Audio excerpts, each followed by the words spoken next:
An Education Activism Reform Guide. Chapter 1. Education Reform 1. Learning Revolution Info. The learning revolution is supposedly the use of the personal computer and online education, but the real issue is, what do people use their PCs for? Is it frivolous stuff or stuff to help them improve their lives and think up big ideas for the world? Another learning revolution is supposedly implanting chips in our brains to give us super mental powers. I think the government of every country should create a set of standard textbooks for every grade in every subject and put them online. Do this for the colleges too. I think the government of every country should create a national online university and give every citizen at least a year of free tuition. Will these two simple ideas happen anytime soon? They're simple, but they won't happen because the powers that be are a bunch of lazy bureaucrats not willing to do extra work to better the system. So cool down before you start talking about a learning revolution. Change schools/school reform info. There is a double standard in the schools. The wealthy areas get good schools, the poor areas get crappy schools. This is a subtle form of racial discrimination. Beyond that, the schools are archaic. They don't teach relevant subjects geared for the real world. The dropout rate is horrendous. We have to convince students that staying in school is for their own good. School reform is simple. Use tests as a tool to help the child learn what he or she doesn't know yet, not as a rigid standard that will determine the student's future opportunities. Be more like alternative schools. Focus on the child's natural curiosity. Let teachers do creative things. Get students out in the community. Teach things relevant to life in the real world. Focus less on fixed standards. Focus more on culturing a strong sense of inspiration within students. The means of schooling are less important than the outcomes. Have creative teachers, let them deviate from the curriculum. Improve teachers' working conditions. Give teachers free professional learning. Put up online teacher knowledge for them. Give every kid a computer. Standardize all grade school textbooks for the country. Put them all up online. Make schools geared for practical skills that lead to a job. Get rid of standardized testing. Let kids go through grade school. They will find their limits at college or in whatever they do. Schools now care more about passing the test than they do about actually educating. Teach practical life schools. Have a trade school as part of every school system. Children learn basic trades in grade school. Integrate technology into school curricula. Teach metacognition and creative thinking. Attract great teachers. Education activist ideas. Keep the sexualization of children out of school. Don't let homosexuals, cross-dressers or any other sexual identity around kids saying it's okay. Children should be allowed to be kids without swallowing other people's lies. The small school movement. Corporate sponsorships of academic programs. Merit-based pay, better teachers earning more money than average teachers measured maybe by their students. Performance on standardized tests. Keeping students and schools safe. Frontiers in education/the future of education. Here's what some people say is the future of education. Computers and the Internet. Curriculum change to practical subjects. Early childhood education. Electronic communication. Individual-centered learning rather than generic learning in classroom. Learning how to learn and think. Schools should be community resource centers, year-round for people of all ages. How about a computer learning center and job search center at schools for adults after hours? How about preschool and daycare at schools? How about a medical center or free clinic at schools that do not have national socialized medicine? What about a free dental clinic or a cheap one for kids? Community newspaper published online and in print from group of volunteers at school with free classified ads.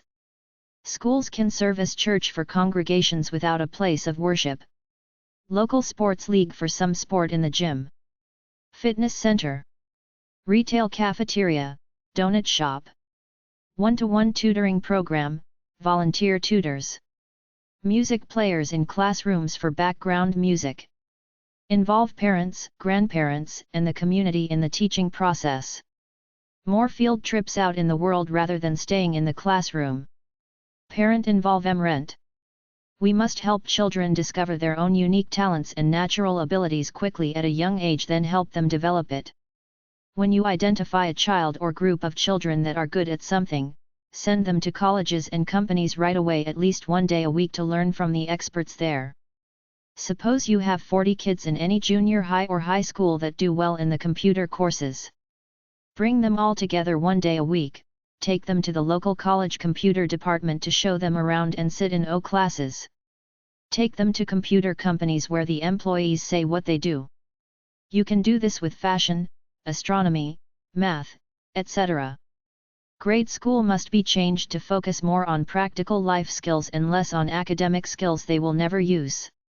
Take any subject and create multimedia courses with it, so that anyone can learn by watching it on the computer. If you provide the right environment and tools for self-learning, even the most stupid, cynical kids will become enthusiastic lifelong learners. Many high schools and universities teach as if every student learns in the same way. Create packaged courses and let them learn at their own speed at least part of the time. Schools as lifelong, year-round community centers. Rather than teach one thing to everybody in a classroom, spend time with every student, helping them reach their natural potential. Use technology to teach. Make the teaching profession more prestigious. Pay better. Have higher standards. Create a learning atmosphere where everyone is a teacher as well as a student. Change the assessment system. We don't need all those tests until people start studying vocational skills. Education in politics/education policy. Look through the education news websites in this book and the education section of regular news websites. Education is big in politics because it has a huge budget and everyone goes through grade school. I saw a documentary on TV about a private company that was lobbying state politicians through the group ALEC to try to get the states to set up online grade schools so they, as a private company, would get the contract to do it. It was called Connections Academy or something like that. I think it's a good idea to set up online public grade schools for kids who are bullied and gifted kids who don't want to waste their time in school, but I think the government should run it, not a private company. I think all the soft subjects should be eliminated from grade school and replaced with practical subjects like how to think, business, the workforce, education options, real estate, how to manage money, etc. I think the federal government should set up an online university and give every citizen a free year of tuition. Chapter 2. Education Reform 2. Online National Grade School Idea. An online national grade school should be created by the federal government. Citizens should be allowed to take these self-contained, accredited classes for a modest fee of no more than $40 per course. Foreigners without a national ID number can take these courses and graduate for a higher fee. The types of students who might take these courses are: 1. Gifted students who want to graduate quickly. 2. Slow students who need more time than the regular class time. 3. Bullied children. 4. Socially awkward children. 5.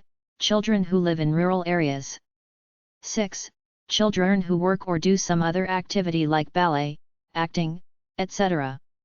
Create standard digital textbooks for the whole country. Create digital textbooks for every subject from primary school to grade 12. Put them up online. All citizens with a social security/national ID card access them easily. Sell iPads through schools on the cheap for the students who can't afford the brand name ones. Update the textbooks regularly. Change schools and colleges to learning communities. Here's some material from permaculture.co.uk, The Art of Living in Peace with All Our Fellow Creatures, especially human beings. Academia needs ecovillages to understand why ecovillages offer ideal campuses for sustainability education. We need to compare them with traditional universities. Regardless of what classes students take, the following list illustrates the hidden curriculum, or metanarrative as Chet Bowers would call it, that students learn simply through their day-to-day participation and involvement. Conservative vs. Experimental.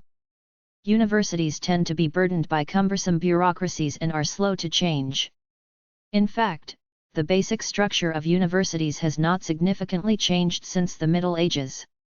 Ecovillages are physical and social laboratories, experimenting with new technologies, social structures, and worldviews. They tend to have a trial and error mentality and are quick to adjust to changing conditions, challenges and opportunities. Hierarchical vs. Heterarchical. The power structure of universities is very top-down, with power emanating from the president down to the provosts, deans, faculty and, at the bottom rung, students. The hidden agenda is one of power over and submission to authority, which is consistent with the conventional attitude that humans are meant to dominate and subdue nature. In ecovillages, there is a wide diversity of relationships and members tend to interact on more or less an equal footing. Individuals might cook a meal together one day, sit in a budget meeting another day and perhaps help harvest vegetables on yet another. These interdependent sets of relationships help members get to know each other on many levels and better understand the complexity of living systems. Competitive vs. Cooperative. Universities are competitive on all levels, among students for the best grades, among faculty for grants, tenure, and recognition, and among schools for prestige and endowments. While competition exists within ecovillages, the norm tends toward cooperation with members assuming as much responsibility as they are willing to handle. The success of individuals is typically viewed as inherently tied to the success of the community as a whole. Fragmented knowledge vs. Transdisciplinary universities have responded to the exponentially increasing rate of knowledge generation with ever more subspecializations within disciplines. Pat Murphy, Director of Community Service in Yellow Springs, Ohio, refers to the silo mentality of higher education where institutions stockpile knowledge within discrete containers that are functionally isolated from each other. Ecovillages recognize that real-life issues rarely exist within the boundaries of disciplines. For example, the decision to put up a windmill requires knowledge within the fields of appropriate technology, engineering, regional and community planning, governance and even sociology and anthropology. The decision to create an organic farm crosses disciplines of agriculture, nutrition, philosophy and ethics, business, education and communications among others. While able to train specialists, ecovillages are uniquely positioned and equipped to train much-needed generalists who possess lateral rigor across disciplines to complement vertical rigor within disciplines. Academic community vs. Living community. Many students claim that gaining a sense of community is a primary motivation to attend college. While this is certainly available, it is also true that most relationships in academia are mediated by specific, rather narrow roles: student/teacher, fellow researcher, classmate, etc. If a sense of community is the goal, wouldn't it be more fulfilling to immerse oneself in a living community where members have a wide range of relationships, hold a common vision and are committed to each other's long-term growth and development? Small class size, the use of authentic assessment methods and the creation of learning communities in which students have opportunities to deeply reflect on and share about their experiences further support their learning and growth. I believe humans are hardwired for community and tend to resonate with human-scale institutions in which they can both know and be known by others. Margaret Mead, the noted anthropologist, observed that for 99.9% of our evolution, we lived in tribes.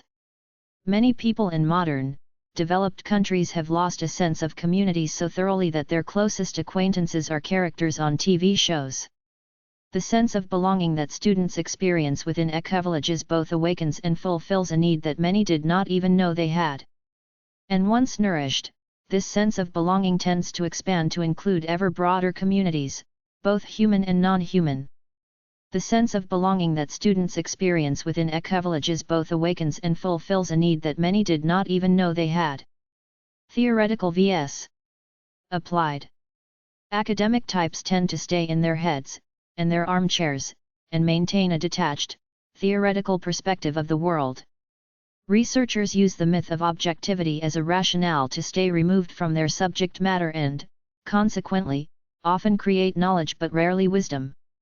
Ecovillages, in order to survive and prosper, must focus on practical knowledge and wisdom that can be applied in real-world settings. Theory is in the service of what works rather than the other way around.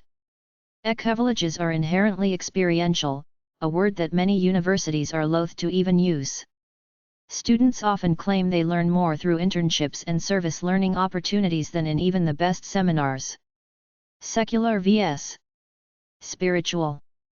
Not only are most universities very hands-off, they also tend to separate our heads from our hearts, and typically only care about our heads. Consequently, they tend to support a Cartesian view of the universe as a soulless machine to be manipulated and controlled by humans. While some are explicitly religious, most ecovillages embrace a larger, more eclectic spiritual container in which members are supported to be in process and engaged with large questions of life and meaning. Yoga, meditation, and silence are common features of many ecovillages, and students on Living Roots programs have pursued vision quests as a way to deeply reflect on their relationship with themselves, each other and the world. Large footprint vs. small footprint. Universities are beginning to incorporate more ecological design and building, but for the most part they are still incredibly resource-intensive institutions and not very attuned to their impact on their region or the world. Recycling and compact fluorescence are recent phenomena on many campuses, and very few campuses even attempt to buy food locally, not to mention organically. Ecovillages strive to live well, yet lightly. While many assume ecovillages aspire to self-sufficiency, this is rarely accurate. Most look to their bioregion or watershed as the unit of land and culture that should become more self-reliant. Ecovillages often serve as regional catalysts for reducing ecological impacts by supporting local initiatives such as organic agriculture and local distribution networks, so resources do not have to be shipped great distances. Cross-cultural vs. cultural immersion. Most campuses enroll students from a variety of cultural backgrounds. Yet typically these lifestyles and traditions are subsumed under the melting pot of the academic culture, with few opportunities for cultural expression or exchange. In ecovillages, perhaps because they are living rather than academic communities, there tends to be fuller expressions of members' cultural backgrounds through festivals, rituals, language, and food. Even further, in traditional, indigenous ecovillages, students have the opportunity to truly American and Senegalese students use horse-drawn carts to travel across sandy dunes to remote ecovillages in Senegal, immerse themselves in vivid and full-featured cultures that both honor the past and are consciously reaching towards the future. For example, on Living Roots programs in Senegal, U.S. and Senegalese students join together to explore sustainable community development within indigenous ecovillages, which provide rich contexts for cross-cultural exchange and understanding. These programs are frequently life-changing experiences in which students experiment with and adopt wholly new ways of being and thinking. Problem-oriented vs. solution-oriented. Last but perhaps most important, universities tend to be primarily focused on dissecting and understanding problems. It is obviously critical that we continue to study and better understand the serious local and global issues facing us. But there comes a point when students get it and need to either do something about it or risk becoming overwhelmed with negativity and despair. Worse, some students even become emotionally numb in an unconscious effort to defend their hearts against the seemingly insurmountable social and environmental problems facing humanity and the earth. Ecovillages give students important opportunities to be a part of the solution and learn how they can make a positive difference in the world. They are not utopias, but after spending time living and learning in an ecovillage, students can never again say, "It can't be done," because they see people wholly devoted to right livelihood and creating a sustainable future. It then comes back to students to ask themselves, what am I going to do? How can I make a difference in my own life and in my own community? Practical life skills education. I recommend that there be a major practical life skills course in grade 9, grade 12, and first year of college. What would be in a practical life skills course? I don't know for sure. At the library, number 640 is the practical home care section. You could go through my People Power books and get topics: health, travel, recreation, entertainment, love, sex, romance, money, activism, jobs, careers, starting a business, business ideas, internet use, major websites, disability awareness, education options in life, family, housekeeping, basic home maintenance, shopping, buying things, the law, internet. It is both frivolous and useful. There would be no tests for this course. The students would simply have to attend 80% of the classes to pass. Here are some of my ideas. Discover your true identity, your true nature. Identify your purpose in life. Learn how to be a clear, logical thinker. Be creative, think creatively. Learn how to control your emotions. Identify future plans. Presentation skills, speak intelligently. Time management. Active listening. Work with others, team player. Stress management. Leadership. Accounting, create a budget. Resume preparation. How to be interviewed. Decision making. Critical thinking. Motivation in life, how do you stay inspired day after day? Be a good writer, express your ideas clearly. Lifelong learning, where, how? How do you solve problems? Reflection and self-awareness. Respect all life.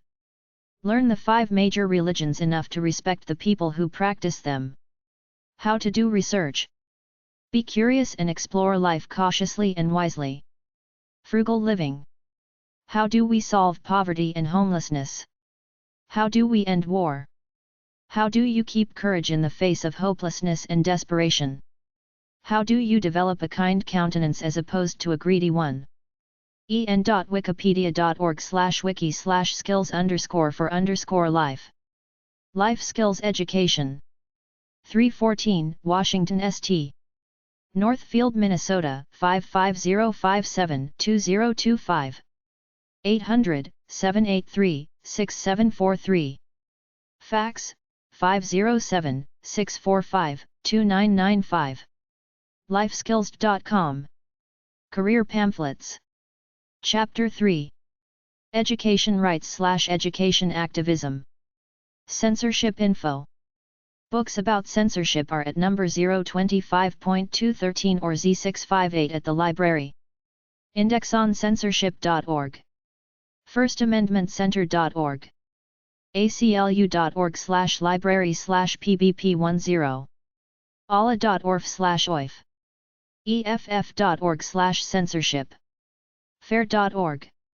freedomtoriad.ca. Salem Press. 580 Sylvan Avenue, Englewood Cliffs, New Jersey 07632. 800-221-1592. Fax, 201-871-8668. salem@9.netcom.com. Book Censorship, edited by Don P. Dawson, which is considered the Bible of government repression. Education activists/school critics. Grade school is presented as the great bastion of opening up one's mind and the path to success in life, but it fails for 2 reasons. 1. It categorizes everything in life into the 10 or so subjects the school board, as guardians of the system, deem as important. 2. It has a hidden agenda of training us to get ready to be functional, system-working clones by regimenting us into a specific schedule and routine. They got it wrong. You can't be a truly good, productive, benevolent, dynamic person until you've mastered yourself and are in control of your own life, and capitalist society is structured such that you are always going after external rewards to the point that you are never satisfied. There are a lot of critics who think that the formal school system produces more brainwashed clones than original, inspired thinkers. Some critics say it's not about tests. It's about culturing a love of learning. There are a lot of other critics who have no beef with formal schooling per se, but think it fails because they don't teach enough practical and technical subjects. Many of the critics run alternative schools or work in the homeschooling field. Most school critics don't have a global ideological beef against the standard grade school curriculum. If you look through the archives of your local newspapers for such keywords as school critic or education reform, you'll see it's almost always about the money. Why is the school board shutting this school down or cutting out funding for music, the arts, etc.? Hardly anybody stands up and calls a spade, that the school system is screwed because they teach archaic, ivory tower stuff that has no relevance to real life in the real world. You might find books at number 371.394 or LC32 at the library. John Holt has been a pioneer in natural education. Education critics one-liners. The focus of mainstream public education is not true learning but workforce training. Operant conditioning is used to establish a stimulus-response culture in schools. Standardized tests at every grade level make lots of money for the test creators and administrators, but is this real education, reducing the realm of life to several subjects with specific answers? What about original thinking and other subjects not covered in school? La Caravana info. Here is some info from an education life activist. Traveling across South America, La Caravana has been both a mobile experiment in community living and an artistic and inspirational form of outreach. I need to know all the things that I hungered to learn. I wanted to learn about other cultures, help the dispossessed, try new experiences, learn how to use my hands and not only my head, speak other languages, meet people from all walks of life, create plays, write stories, make films, play music, live with my best friends, and build our own community. The more I read about what was going on in the rest of the world, the more I thought and believed that something radical needed to be changed in the whole system, and that if we did not start to make those changes, we could not expect others to do them for us. We did not have a clear idea of what we wanted, or of how we could build it, but as Jim Morrison said in one of his songs, we wanted the world and we wanted it now. Protest and resistance were our main tactics, first in our homes, then in the classrooms, the campus, the streets, and finally in all the main cities of the 4 continents. In 1968, when I was 23, it was as if we, the radical young people from North America, Mexico, Europe, Australia, and Japan, had become a planetary urban counter-cultural guerrilla force supporting the anti-colonial and anti-imperialist struggles in Latin America, Vietnam, and many African nations. At the same time, another part of us was becoming a peaceful army of colorful hippies, raising the banners of peace and love and asking for the manifestation of paradise now. Get back to the real world? Following the big cultural and revolutionary parties, festivals, concerts, sit-ins, be-ins, marches, and barricades that we raised to confront the mighty powers, the feeling was that the dream was over and it was time to get back the real world. A lot of young people got scared or tired from the beatings, the jails, the persecution, the trials, marginalization, scarcity, and from all the problems raised from trying new ways without having a clue how to make them sustainable. We ended up with many of the same problems of out there: power struggles, gender wars, dependent economies, fanaticism, drug abuse, freedom without responsibility, disorientated children, and a lack of recognition from the rest of the world. I personally experienced many of those failures, but, with a few others, began learning from our mistakes, got onto our feet and continued walking. As Lao Tse says, the path to freedom is a long one and it always starts with a single step. By the mid-70s, having been part of the counter-cultural revolts in Mexico, the United States, France, Spain, Holland, Italy, England, Germany, and Scandinavia, we formed, with an international group of people, a solid collective nomadic tribe that we baptized in India, the Hathibabas Transit Ashram Commune.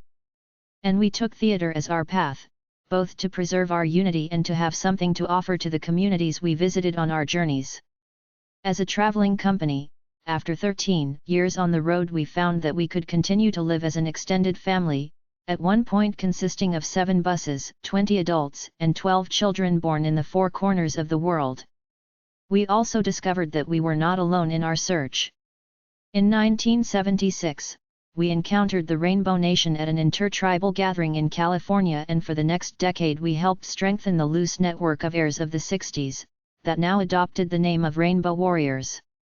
Huaycoyotl in the early 80s, we decided it was time to abandon, or at least rest, our old buses for a while and start building a more solid community.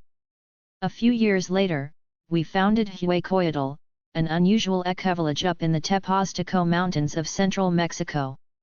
For the next 14 years of my life, Huaycoyotl became the center of all my activities. I gave it all my passion, time, and resources until it became an open and recognized center for the arts, ecology and all non-sectarian forms of spirituality. Over the next 24 years, thousands of people visited this experimental laboratory of ecotopia and took part in one or many of our multicultural and educational events. Since 1984, Huaycoyotl has also become a cauldron where many local, national and international actions have been cooked up. Activists and representatives from the Rainbow Nation, from the International Bioregional Movement, from the 13 Moons World Peace Movement, from the Global and American Network of Ecovillages and many other networks, indigenous leaders and spiritual guides from different paths, and artists from all over the world have met and performed, given lectures and workshops, held meetings and congresses, celebrated ceremonies and enjoyed festivals respecting all paths and practices. Today, students from universities in Mexico, the United States and Europe, converge every year, to follow courses on an extraordinarily wide range of topics ranging from traditional healing and the wisdom of the elders, through consensus facilitation and ecovillage living, to African drumming, capoeira and the making of audiovisuals. And, perhaps Huaycoyotl has also become a cauldron where many local, national and international actions have been cooked up. In 1990, Huaycoyotl was also the birthplace of a movement bringing together groups from all over Mexico, the Constjo Division's Para la Acción Bioregional, a southern adaptation of the best principles of northern bioregionalism. This event spawned annual gatherings, each one in a different bioregion, hosted by a local group or loose network of movements. A highlight was in 1996, when we organized the first Bioregional Council of the Americas, bringing together more than 1,200 activists from over 30 nations to a peace village we set in a place called Meztitla. Meanwhile, also in 1996, with a group of young adventurers and a couple of veterans from the 60s, I decided to start a new project that we named La Caravana Arcoiris por la Paz, Rainbow Peace Caravan. Its main goal, besides traveling in the South, was to share our experiences, both with the people participating in the journey and with the communities and individuals we would meet on the way. Since we set off almost 10 years ago, the Caravana Arcoiris has become, for some, a living legend. It will never be an ideal project, because ideal projects only exist in our imagination. They are the product of our expectations, illusions, dreams, or nightmares. Reality is always much more fluid and complex than that. The Zapatista Mayan indigenous people say, it is not enough to dream now, we need to wake up. And once awake, I would add, to start creating the vision you had in your dream. A cultural hero from the past said once that it is always better to die in the attempt than to die on your knees thinking that whatever you do, things will always be the same. And that is why the Caravana, regardless of anything else, is a great project for all those who come in contact with it. The Caravana has, in its more than 9 years of traveling, spent time in most of Central America, Chiapas, southern Mexico, Guatemala, San Salvador, Honduras, Nicaragua, Costa Rica, Panama, and the Cuna Islands. Right now, the caravan is preparing to take a gigantic leap. We have committed to do a 1-year tour of Brazil with the support of the Secretary of Culture, visiting Living Points of Culture, a project started a couple of years ago to support local communities in sharing their cultural heritage with the. We now have friends and family that continue sharing with us, send us news of how things we planted have grown, how seeds we have left in their hearts have turned into new projects. We will act as both an incentive to those communities and as a witness to the rich biodiversity of Brazil. We will share what we learn, through images and stories, with the rest of the world. After 10 years of trying, we are about to start a project that represents some of our wildest dreams. We are sure we will do a good job. In our next story we will be able to tell you more about our adventures, our successes, and our challenges. In the meantime, I leave you with this short but very spicy testimony and chronicle, hoping it will be inspiring to some of you and that some new ideas, visions and projects may also result from this exchange. My best to you all, and, as an old gypsy saying reminds us, may we always roam with hunger. Have a good and safe journey. lacaravana.org. Huehuecoyotl.org, Ecoldia Huecoyotl, a center for the exploration of the arts and ecology in central Mexico.